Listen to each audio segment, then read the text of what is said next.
निरोप समारंभ त्या निमित्ताने सर्वजण इथं जमलेले आहेत. बोलायला काही सुचत नाही, पहिल्यांदाच पुढे आल्यामुळं, पण आज सरांच्या बदलीच्या निमित्ताने मी 2 शब्द बोलणार आहे. मुलं खूप हुशार झाली होती मॅडम, बोलायला शब्दच नाहीये.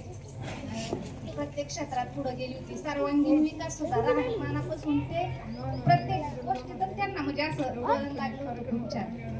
घरी पण बोलणं चालणं, शाळेत पण अभ्यास पण आधी तर करतच नव्हता अभ्यास, पण तुम्हाला सांगून नाही का सारखं की आता इतकं त्याला हे झालं होतं की मनाने जेवून घरी गेला की अभ्यासाला बसायला पाहिजे. आधी अभ्यास करणार नंतर खेळणार.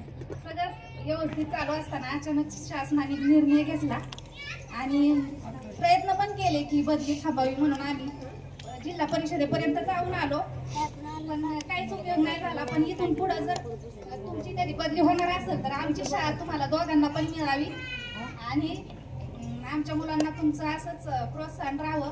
कधी मदत लागली तर करत जा आणि पुढे तुम्ही ज्या शाळेत जाणार गेला तिथं पण त्या मुलांना पण चांगलं शिक्षण मिळेल.